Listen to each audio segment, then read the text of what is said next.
Yeah, so understanding, our historical connections to the music, uh, you, when you became of age, so to speak, and became, you both became professional musicians, I assume? Yeah, in a way.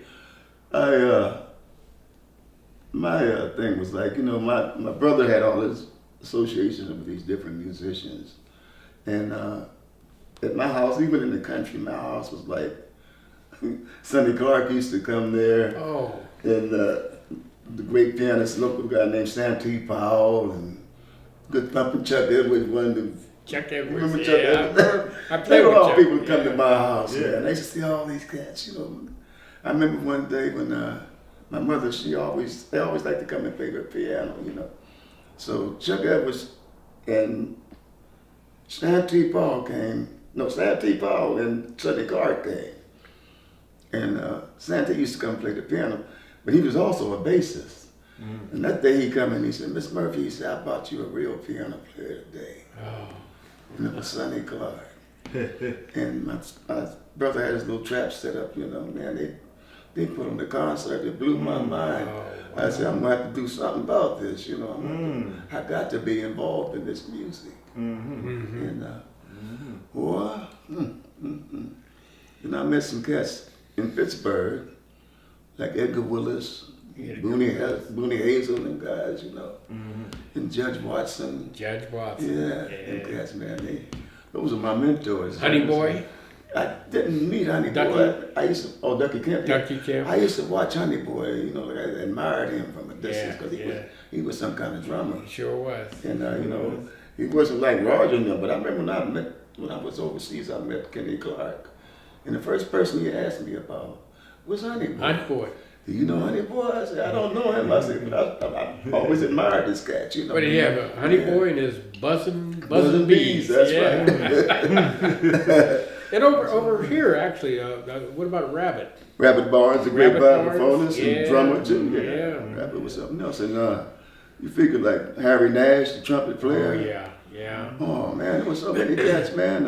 I used to sit Ducky in. and his brother Jesse Kemp was a good player too. Jesse, yeah. I used to sit in with Harry and the organ player, Bobby. I just can't remember his name now.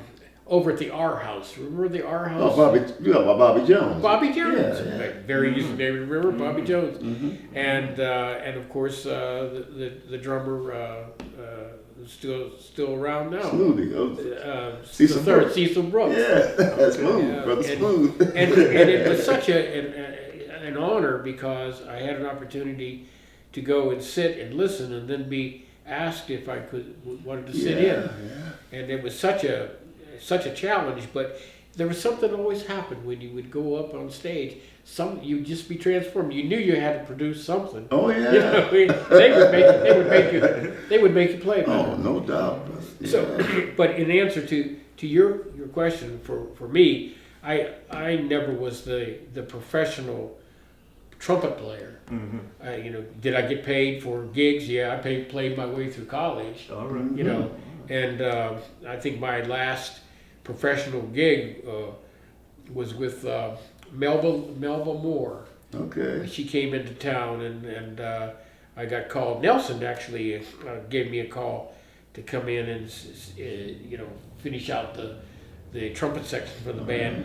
And but I think my pathway, while I love jazz and wanted to know all about it, and I was always up in it, somehow, some way listening, I went the education route.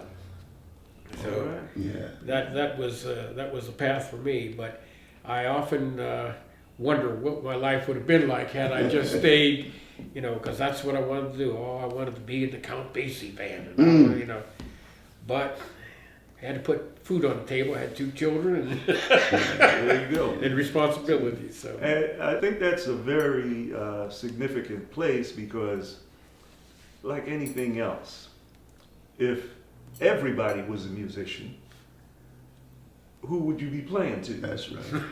There you go. You understand? Yeah. You know, you have to have club owners. You got to have people that come to the place. You got to have a way of promoting these things. You know, so you have to have somebody that's going to present, these programs. Right. You know, you need education. Mm-hmm. So everybody has to find their niche, and that's I think as long as it's all part of the same culture, so Right. to speak, you understand. Everybody's got to find their niche Mm-hmm. and play their part to its maximum in that. And so I appreciate your contributions. You understand, in building these blocks. You understand, along the way. But in terms of one of those building blocks, it came about that there was such a thing as a musicians union. Oh yeah. Oh, And I'd like you to tell me something about that now. And well, you're a survivor, right? Right. Of But I don't know 470. anything about the original. Okay. See, by the time I came in, we had the Musicians Club and moved to the East Liberty. East Liberty, yeah. You Now, know, what was the union? it was local 471. Local 471, 471. Musicians Union. Right. We had two separate unions at that time. Mm-hmm. And out of 471, he had a dynamite big band. The band was so heavy. I remember when Chet Baker came to town, he was playing down at this, I guess it was one of those concert things, maybe the Syria Mars or something. Yeah. Like that.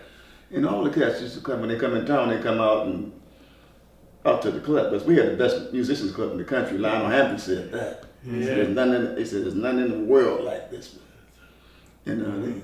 Chet Baker came out to that night. I was sitting at the bar. I was just getting old enough to drink. And he got his horn out of his case and went up on the bandstand, and Al Aarons and Tommy Turntine was in the band. Yeah, yeah. Man, when they got through with Chet, Took him to school. Took him to school. Chet didn't say, they just packed his horn up. So you supposed to be bad. You in the right spot now, Check. brother. Check this out. In 471 was such an opportunity for, it was a social event. Oh, to come definitely, there. yeah. The stories that I hear, because I never frequented the musicians club, where they would, they actually party, perform, Oh, yeah. and all the musicians would come and do their thing. It was so just to hear the late when Chuck would talk about his. Chuck Austin. I'm sorry, Chuck Austin, like everybody's supposed to know when I say Yeah, Chuck.